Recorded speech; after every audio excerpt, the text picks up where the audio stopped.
Very good morning, students. Today I shall teach you the next poem of Flamingo, that is Keeping Quiet, written by Pablo Neruda. First of all, I'll give you some information about Pablo Neruda.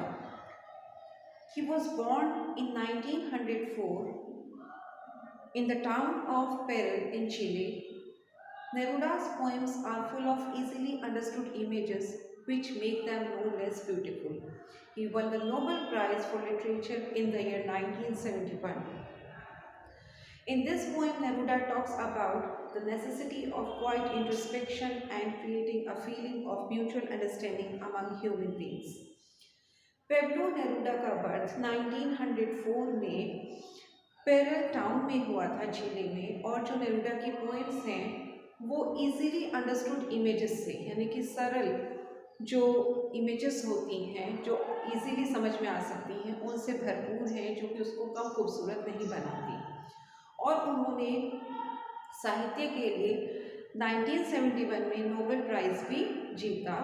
उन्हें Nobel prize से सम्मानित किया गया। और इस poem में Neruda ने बात की है कि जो क्वाइट इंट्रोस्पेक्शन होता है, यानी कि शांत आत्ममंथन, अपने आप को समझना और म्यूचुअल अंडरस्टैंडिंग क्रिएट करना अमंग ह्यूमन बींग्स, उसकी नेसेसिटी के बारे में।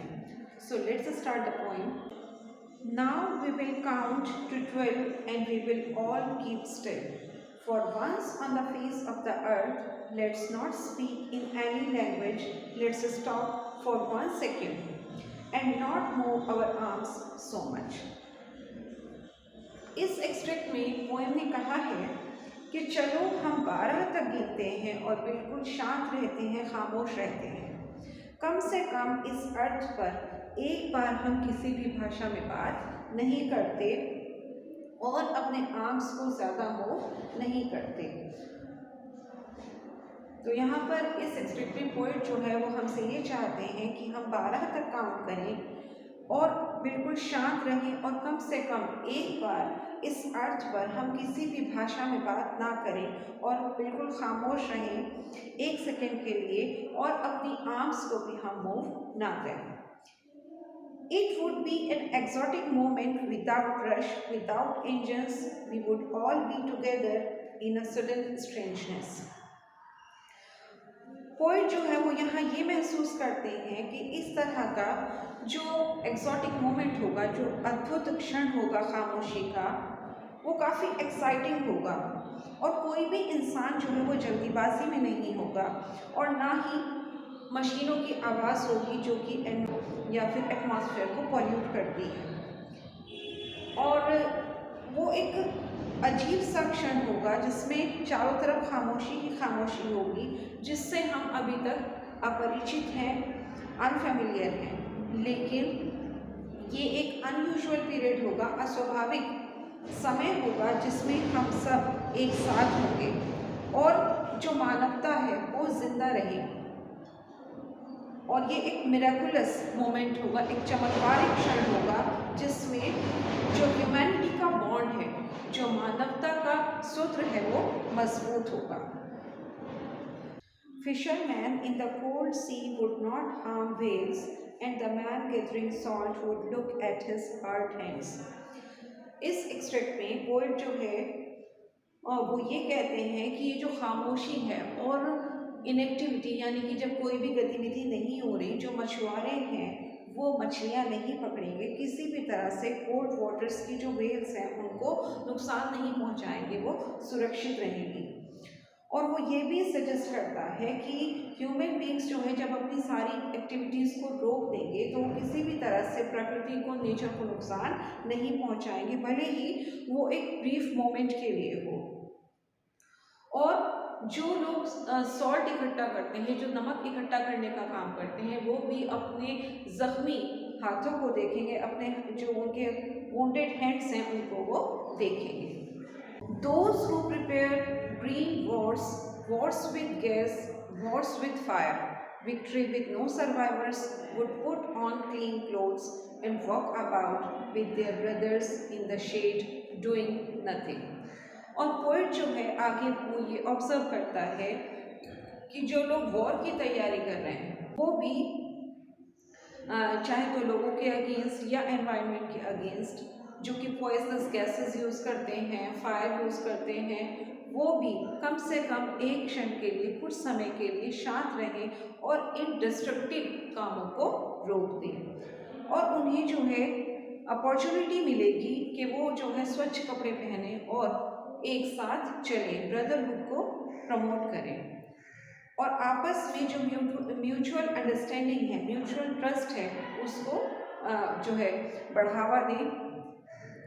और इसके अलावा ये जो क्षण होगा, ये जो मोमेंट होगा, इसमें कंप्लीट हार्मनी जो है वो ह्यूमन बीइंग्स में और नेचर में डेवलप होगी, यानी कि एक तरीके से सामंजस्य जो है वो स्थापित होगा। What I want should not be confused with total inactivity. Life is what it is about. I want no truck with death if we were not so single-minded about keeping our lives moving and for once could do nothing. Perhaps a huge silence might interrupt this sadness of never understanding ourselves and of threatening ourselves with death. आगे poet कहते हैं, जब हम इस silence को, इस खामोशी को प्रोपगेट कर रहे हैं, फैला रहे हैं, एक तरीके से उसको प्रोत्साहित कर रहे हैं कि हर जगह शांति हो, तो मेरी जो राय है टोटल इनेक्टिविटी से, उसको गलत समझने की गलती ना करें। मेरा मतलब बिल्कुल भी डेथ से नहीं है। यहाँ पर टोटल इनेक्टिविटी का मतलब आप डेथ से ना लें। वो सिर्फ ये चाहता है कि लोगों को ये राय देना चाहते हैं कि वो सेल्फ सेंटर्ड ना रहें, सिर्फ आत्म केंद्रित ना रहें, गलत तरीके ना अपनाएं और जो सेल्फिश एंड्स होते हैं, अपनी इच्छाओं को पूरा करने के लिए गलत तरीकों को इस्तेमाल ना करें, सेल्फ सेंटर्ड ना रहें और सिर्फ उन्हें अपने बारे में नहीं सोचना चाहिए और आगे बढ़ते रहना चाहिए। पोइट जो है वो ये चाहता है कि लोग जो हैं वो कुछ क्षण के लिए रेस्ट करें और अपनी गतिविधियों पर नज़र डालें, आत्ममंथन करें, वो ये समझें कि वो क्या कर रहे हैं।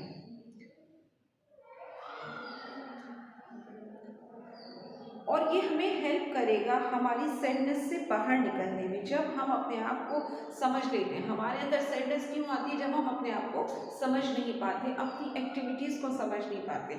और जब हम इंट्रोस्पेक्ट करेंगे, कुछ समय के लिए हम शांत रहेंगे, क्वाइट रहेंगे और अपने आप को समझेंगे, तो हमारी वो सैडनेस भी दूर हो जाएगी।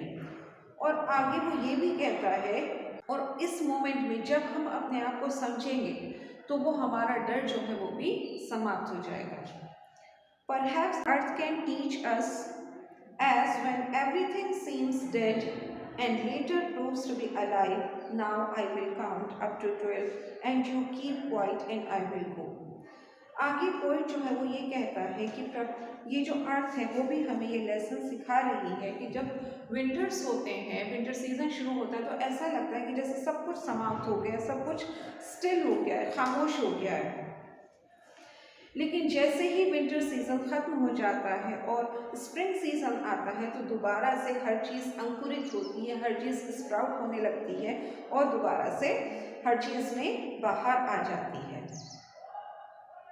और इसी तरह से पोएट भी कहता है कि जब हम शांत होकर कुछ समय के लिए अपने आप को इंट्रोस्पेक्ट करेंगे, अपनी गतिविधियों को समझेंगे, तो हम जो है सही डायरेक्शन में आगे बढ़ेंगे और अपना जो है नया जीवन शुरू करेंगे। और हमें ये समझने में आसानी होगी कि हम क्या चाहते हैं अपने लाइफ से। तो यहाँ पर पोएट ने कहीं ना कहीं हमें अपनी एक्टिविटीज़ को इंट्रोस्पेक्ट करने के लिए कहा है, ताकि हम सही और गलत पहचान सकें और सही डायरेक्शन में आगे मूव ऑन कर सकें, बढ़ सकें। Thank you so much students.